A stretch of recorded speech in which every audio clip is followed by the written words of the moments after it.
Hello everyone, कैसे हैं आप लोग? सब कुछ अच्छा है? तो हम कर रहे हैं इलेक्ट्रोस्टैटिक्स चैप्टर, और इलेक्ट्रोस्टैटिक्स के अंदर कर रहे हैं चैप्टर नंबर 2 यानी कि इलेक्ट्रिक पोटेंशियल एंड कैपेसिटेंस।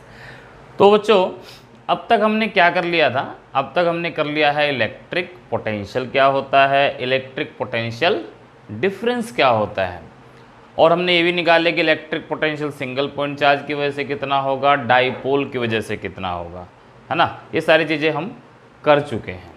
तो आज जो हम पढ़ने वाले हैं वो है इक्वी पोटेंशियल सरफेस।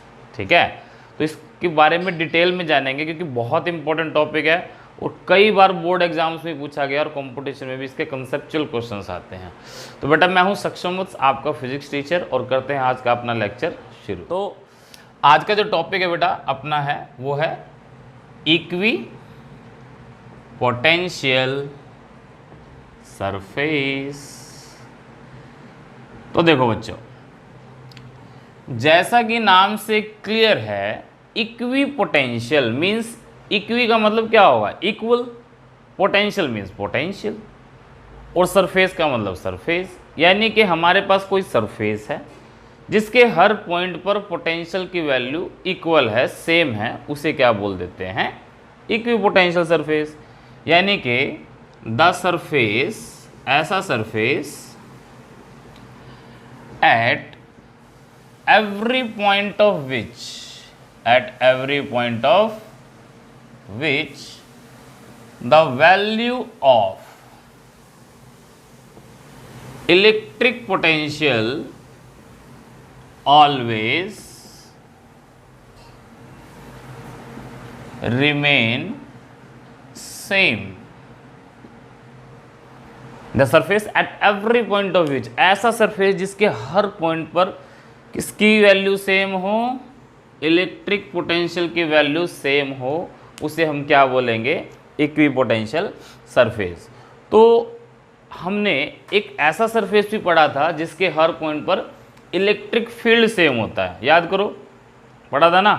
हाँ, कौन सा सरफेस, गॉसियन सरफेस। ठीक है, तो गॉसियन सरफेस में क्या होता है, उसके हर पॉइंट पर इलेक्ट्रिक फील्ड सेम होता है। बट यहाँ कौन सा सरफेस है, इक्वी पोटेंशियल सरफेस। तो इक्वी पोटेंशियल सरफेस क्या होगा, जिसके हर पॉइंट पर किस चीज़ की वैल्यू सेम होनी चाहिए, इलेक्ट्रिक पोटेंशियल की वैल्यू सेम होनी चाहिए। तो अगर कोई एग्जाम्पल ले तो आप सोचो मन में क्या एग्जाम्पल हो सकता है। तो मान लिया कि हमारे पास एक चार्ज है प्लस क्यू, पॉइंट चार्ज है, यहाँ रखा है। अगर हम इमेजिन करेंगे इसके चारों तरफ का पोटेंशियल सेम होगा तो शेप कैसी होनी चाहिए। तो ध्यान दोगे तो अगर मान लो मैं यहाँ एक स्फीयर ड्रॉ कर दूँ और इस स्फीयर के सेंटर पे चार्ज रखा हुआ है क्यू, तो इस स्फीयर के सेंटर से मान लो ये सेंटर ओ है, ये पॉइंट कितनी दूर पे होगा, आर डिस्टेंस पे, ये आर डिस्टेंस पे, ये वाला पॉइंट ये भी आर डिस्टेंस पे, ये वाला पॉइंट ये भी आर डिस्टेंस पे, ये वाला पॉइंट ये भी आर डिस्टेंस पे, और ये वाला पॉइंट ये भी क्या होगा, आर डिस्टेंस पे। यानी कुल मिला के सरकमफ्रेंस के ऊपर अगर मैं कोई भी पॉइंट लूँगा तो हर पॉइंट क्या होगा, मतलब हर पॉइंट का डिस्टेंस क्या होगा, सेम। और पोटेंशियल का फॉर्मूला क्या होता है, के क्यू अपॉन आर। अगर चार्ज सेम है, डिस्टेंस सेम है, तो पोटेंशियल क्या आएगा, बराबर। तो इसका मतलब ये सरफेस कैसा सरफेस है, इक्वी पोटेंशियल सरफेस। ठीक है, कैसा सरफेस है, इक्वी पोटेंशियल सरफेस मींस इसके हर पॉइंट पर पोटेंशियल की वैल्यू सेम है। तो ये जो स्फेरिकल इक्वी पोटेंशियल सरफेस आ गया। तो इक्वी पोटेंशियल सरफेस की शेप कैसी भी हो सकती है, डिपेंड करता है चार्ज की प्लेसमेंट के ऊपर, चार्ज कैसा है या फिर वहाँ फील्ड कैसा है। हम आगे करेंगे कि कैसे कैसे ड्रॉ करते हैं इक्वी पोटेंशियल सरफेस को। तो ये एक एग्जांपल था सिंगल पॉइंट चार्ज की वजह से। ऐसे ही मान लो इसको हम थोड़ा सा, ये तो मैंने बता दिया एक इक्वी पोटेंशियल सरफेस, और भी हो सकते हैं। जैसे मान लो ये चार्ज था तो ये एक इक्वी पोटेंशियल सरफेस हो गया, इसके बाहर ये दूसरा, ये तीसरा। मतलब हो सकता है कि मैं यहाँ कहूँ यहाँ 50 वोल्ट है, यहाँ फिर 30 वोल्ट है, यहाँ 20 वोल्ट है। इस तरह से एग्जाम्पल ले सकते हैं। तो ये एक इक्विपोटेंशियल सरफेस है जिसके हर पॉइंट पर पोटेंशियल 50 है। ये एक इक्विपोटेंशियल सरफेस है जिसके हर पॉइंट पर पोटेंशियल 30 है। ये एक इक्विपोटेंशियल सरफेस है जिसके हर पॉइंट पर पोटेंशियल क्या है, 20 है। ठीक है, तो ये 3 इक्विपोटेंशियल सरफेस मैंने ड्रॉ करके दिखाए हैं। तो ऐसे और भी आगे आएंगे एग्जाम्पल्स में। अब इसके अलावा मान लो मैं, ये तो सिंगल पॉइंट चार्ज हो गया कि अगर मान लो मैं एक लीनियर डिस्ट्रीब्यूशन ले लूँ चार्ज का, तो कैसा होगा।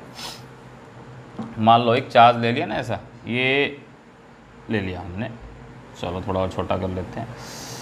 चलो यहाँ पर चार्ज लीनियरली डिस्ट्रीब्यूट है, यूनिफॉर्मली डिस्ट्रीब्यूशन है चार्ज का।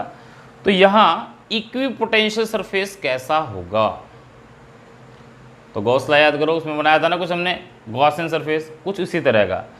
तो मान लो यहाँ पर मैं क्या बना दूँ, एक सिलेंडर, ये सिलेंड्रिकल गॉसियन, ये सिलेंड्रिकल इक्विपोटेंशियल सरफेस हो गया। ऐसा भी बना सकता हूँ, थोड़ा और बड़ा बना सकता हूँ।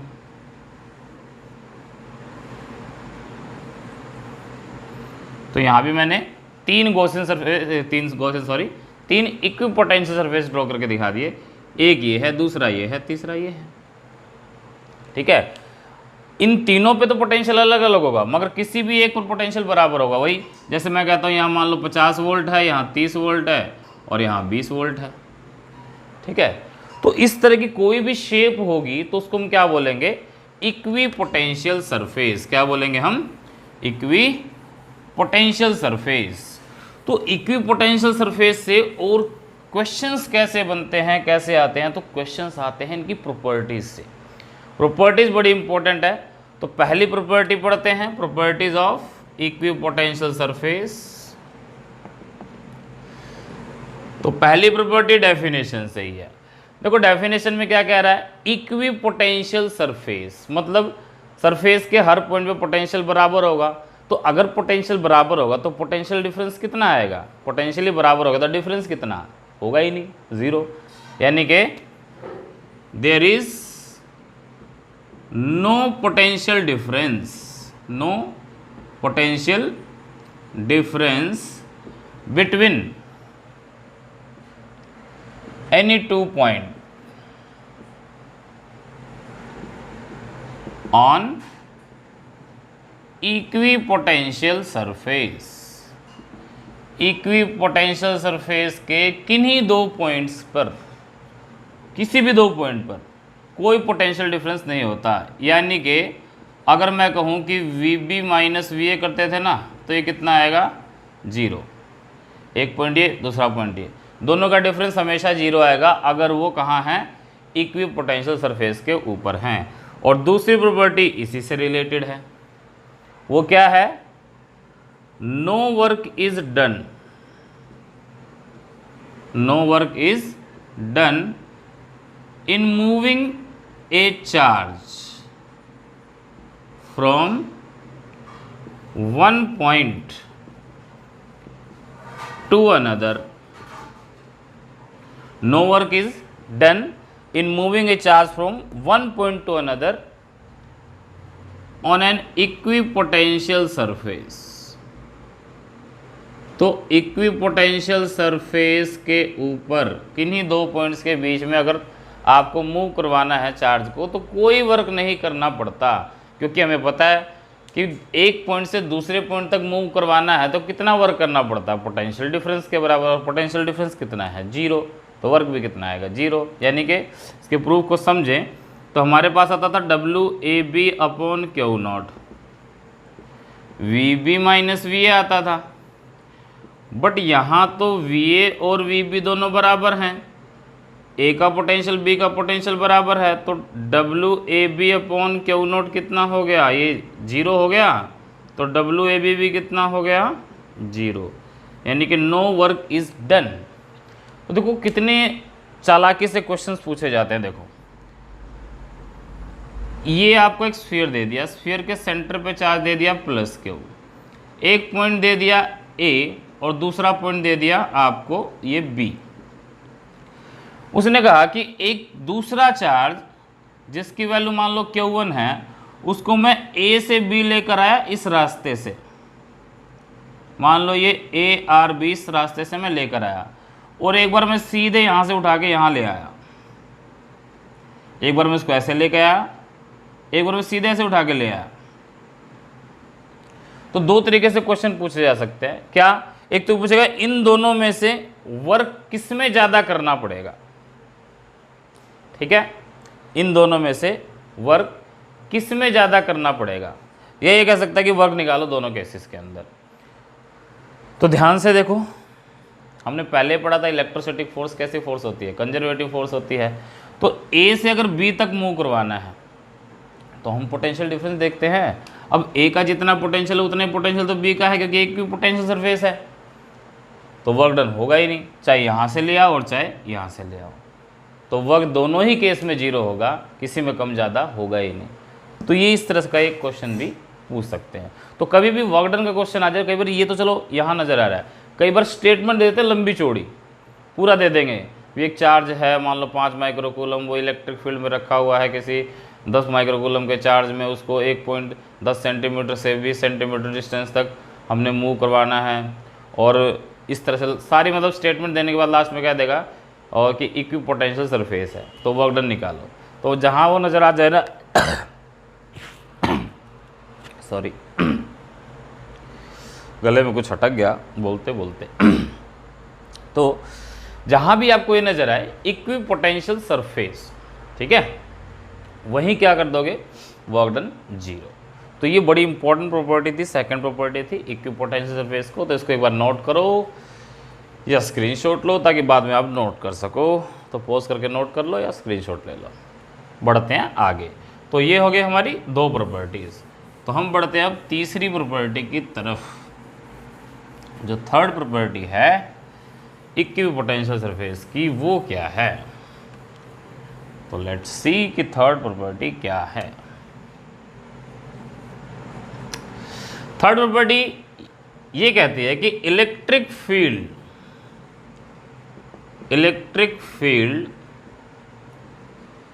इज ऑलवेज परपेंडिकुलर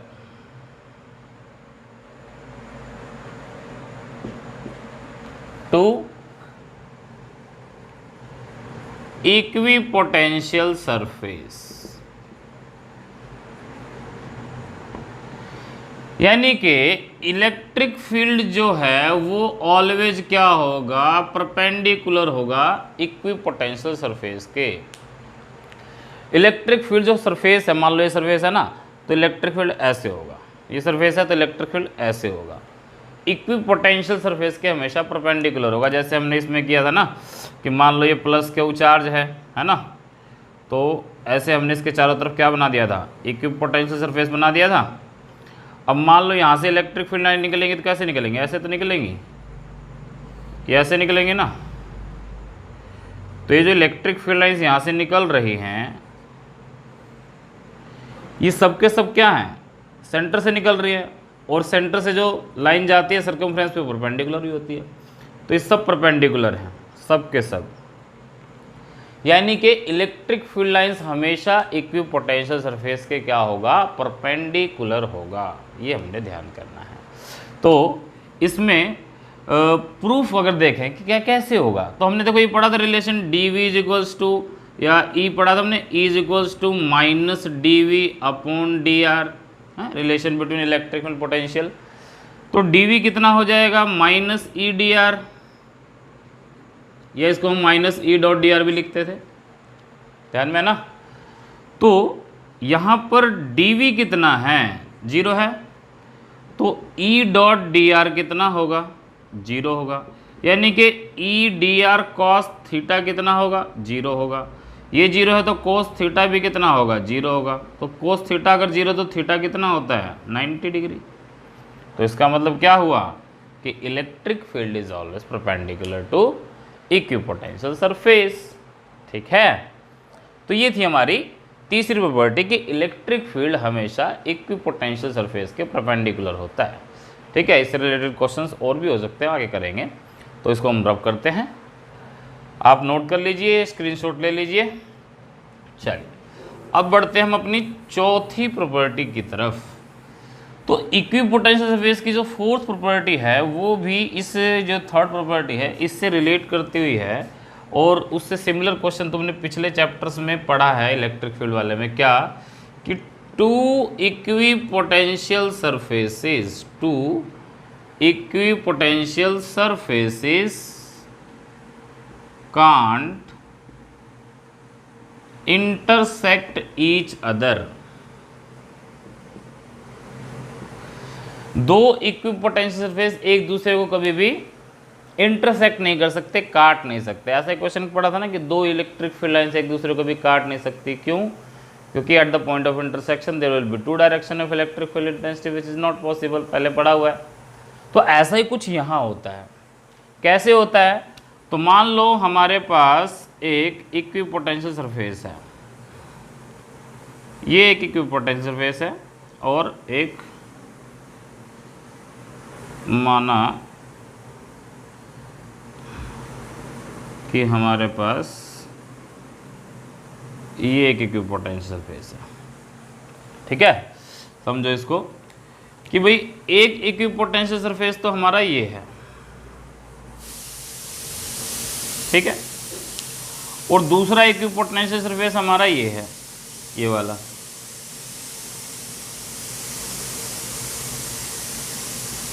ये दो इक्विपोटेंशियल सरफेस हो गए और दोनों इंटरसेक्ट कर रहे हैं। अगर ये इंटरसेक्ट करेंगे तो देखो, अगर मैं यहाँ एक पॉइंट लूँ तो जो इक्विपोटेंशियल सरफेस ये वाला है हॉरिजॉन्टल, ये ऐसे है। अब हमें पता है इक्विपोटेंशियल सरफेस है तो इलेक्ट्रिक फील्ड इसके परपेंडिकुलर होगा। तो यहाँ इलेक्ट्रिक फील्ड कहाँ होगा? इस तरफ। मान लो पहला सरफेस, ये दूसरा सरफेस, तो E1 हो गया। और जो ये वर्टिकल वाला ये ऐसे खड़ा है तो इसका इलेक्ट्रिक फील्ड कैसे होगा? इधर है ना, देखो एक ऐसे खड़ा है तो इसका उधर, ये हॉरिजॉन्टल है तो इसका ऊपर, और ये जो वर्टिकल है वो ऐसे है तो इसका इलेक्ट्रिक फील्ड इधर होगा। ठीक है, तो इसका इलेक्ट्रिक फील्ड इधर हो जाएगा, ये E2। अगर ऐसे हो गया तो एक ही पॉइंट पर इलेक्ट्रिक फील्ड की दो डायरेक्शन आ गई, एक ही पॉइंट पर इलेक्ट्रिक फील्ड की दो डायरेक्शन आ गई, विच इज नॉट पॉसिबल। तो वही रीजन लिख देंगे, because at the point of intersection there will be two direction of electric field intensity which is not possible, hence two equipotential surfaces can't intersect each other। तो यहाँ क्या लिख देंगे? because at the point of intersection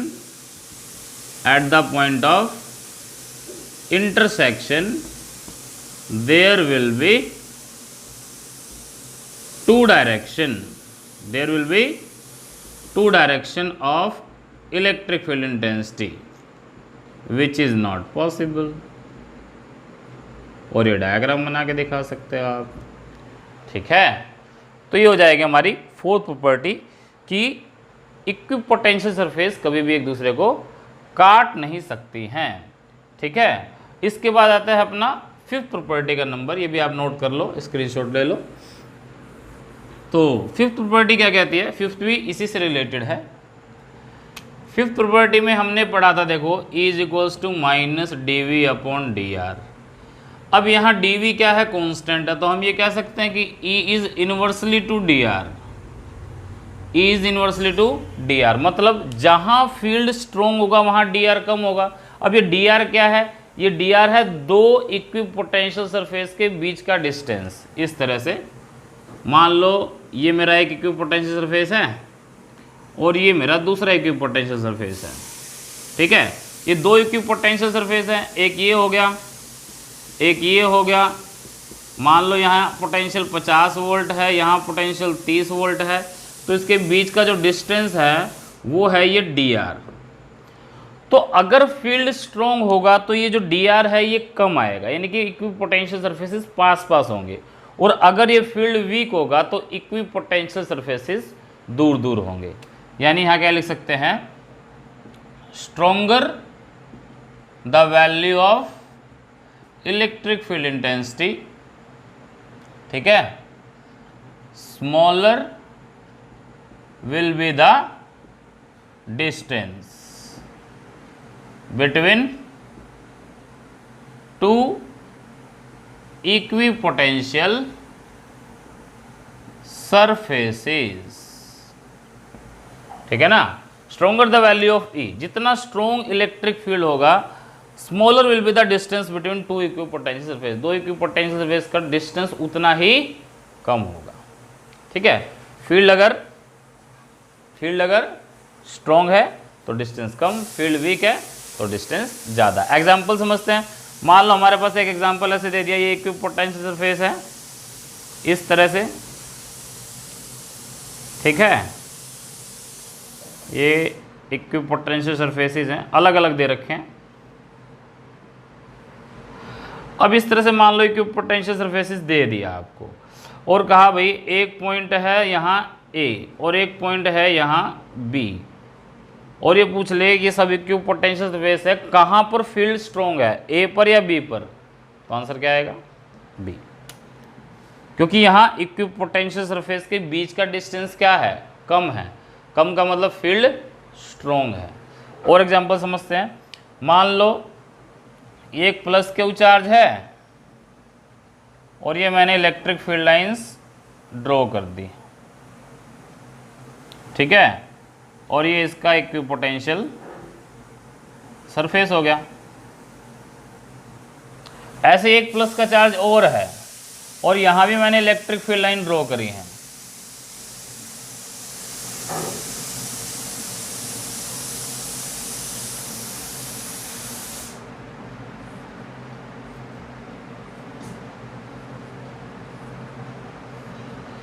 अब इसका equipotential surface कैसा होगा,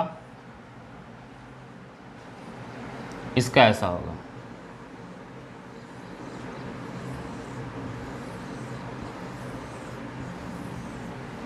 अंतर है, यहां फील्ड लाइंस कम बनाई मैंने, मतलब फील्ड इसका कम था, यहां फील्ड लाइन ज्यादा बनी, इसका फील्ड स्ट्रॉन्ग था। तो इसके इक्विपोटेंशियल सरफेसेस के बीच का गैप देखो ज्यादा है, इसके इक्विपोटेंशियल सरफेस के बीच का गैप देखो कम है।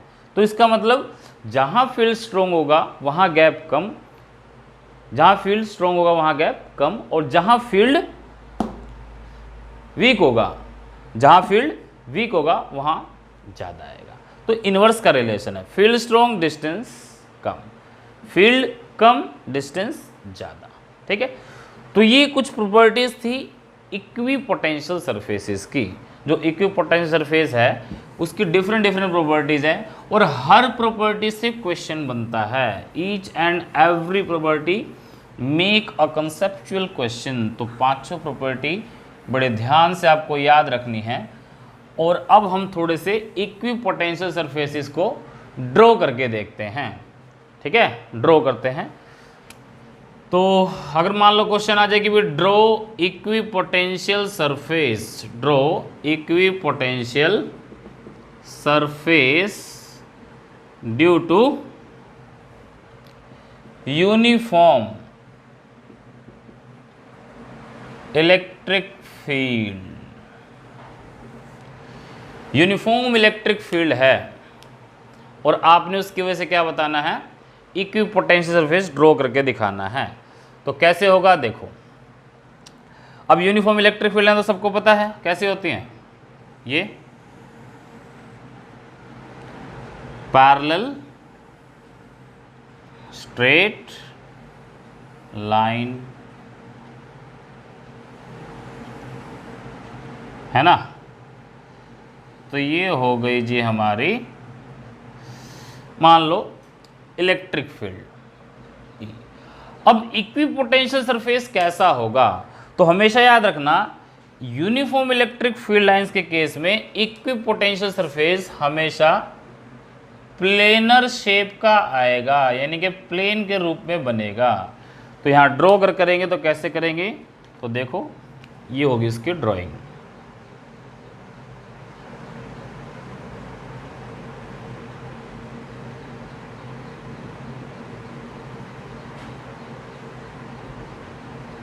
एक,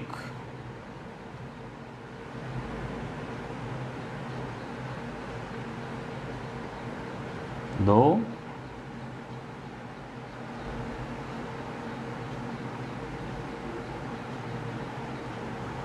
तीन। तो ये जो रेड से मैंने बनाया है ये इक्विपोटेंशियल सरफेसेस है। मतलब यहाँ पर पोटेंशियल बराबर होगा। अगर मान लो ये प्लेट ए कह देता हूँ, ये शेप बी, ये सी, यानी कि 3 इक्विपोटेंशियल सरफेसेज हैं। इसका पोटेंशियल वी ए हो जाएगा, इसका वी बी हो जाएगा, इसका वी सी।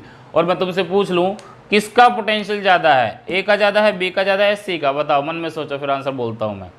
अब कई बच्चे देखेंगे सर इक्विपोटेंशियल है, सबका बराबर ही होगा। नहीं, बराबर सिर्फ यहाँ होगा, यहाँ होगा, यहाँ होगा, मगर इन दोनों का अलग होगा। मान लो मैं कहता हूँ ये 40 वोल्ट है, तो हो सकता है ये 30 वोल्ट हो, ये 20 वोल्ट हो।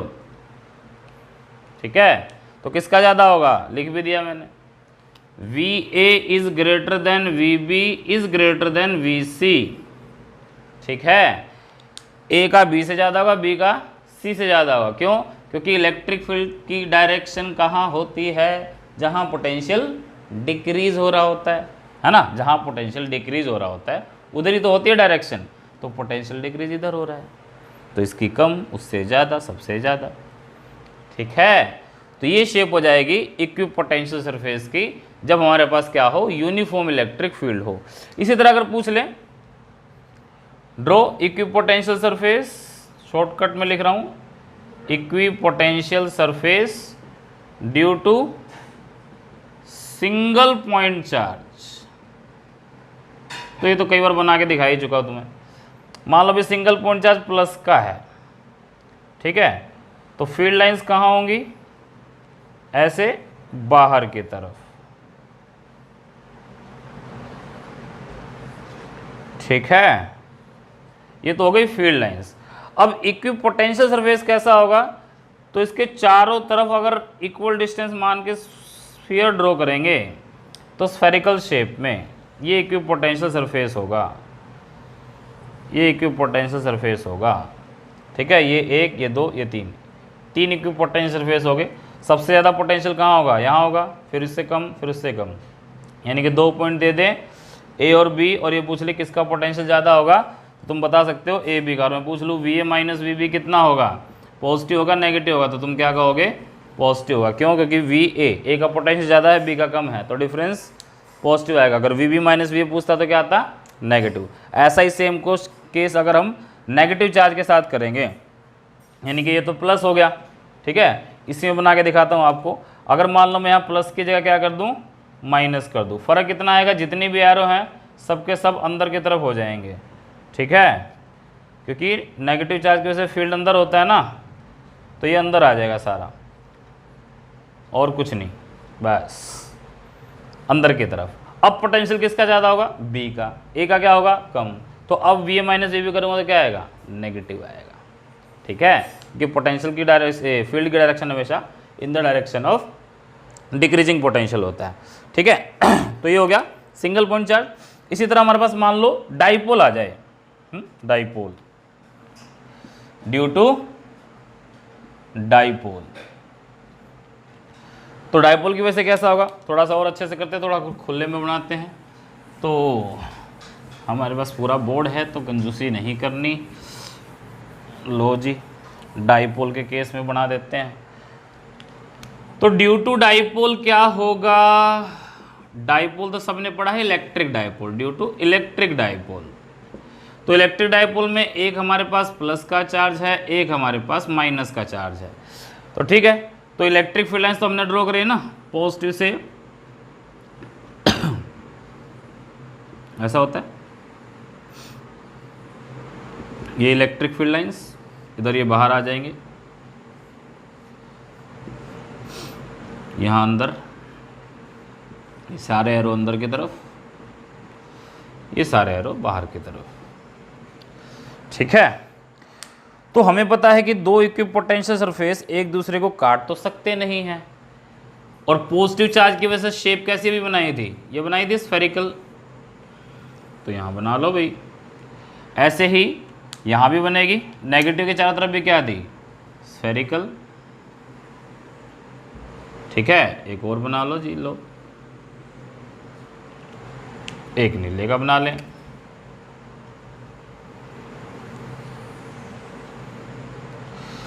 तो इस तरह के इक्विपोटेंशियल कट सकती नहीं, तो ये बीच में जो लाइन है ये एज इट इज रह जाएगी ना, इधर मतलब यहाँ कोई पोटेंशियल नहीं होगा। ठीक है, यानी इसके बीच में एक पॉइंट ऐसा मिलेगा जहाँ नेट पोटेंशियल क्या आएगा, ज़ीरो, जैसा हमने न्यूमेरिकल में किया था।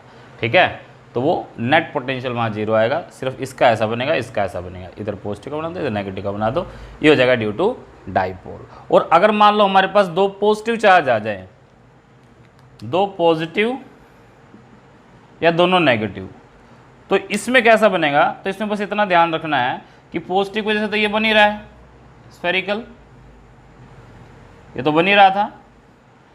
अब पॉजिटिव पॉजिटिव का पोटेंशियल जुड़ जाता है, इसलिए लास्ट में एक सरफेस आपने बस इस तरह का ड्रॉ कर देना है। तो अगर दो पॉजिटिव की वजह से पूछे या दो नेगेटिव की वजह से पूछे तो शेप ऐसे बनानी है, और डाइपोल की वजह से पूछे तो शेप ऐसे बनानी है। ठीक है, तो ये था बेटा अपना इक्विपोटेंशियल सरफेसेस का टॉपिक, बड़ा इंपॉर्टेंट टॉपिक है, तो बहुत अच्छे से करना। ठीक है, और नेक्स्ट टॉपिक हम बड़ा मज़ेदार लेके आने वाले हैं, वो है इलेक्ट्रिक पोटेंशियल एनर्जी, बहुत इंपॉर्टेंट है वो भी, उसके भी न्यूमेरिकल्स कंपटीशन और बोर्ड में बहुत पूछे जाते हैं। तो वेट कीजिए उस लेक्चर का, तब तक इस लेक्चर को कीजिए, और आप नए हैं तो चैनल को सब्सक्राइब और करना ना भूलें और बेल आइकन को प्रेस करें, और मिलते हैं फिर नेक्स्ट लेक्चर में। Thank you.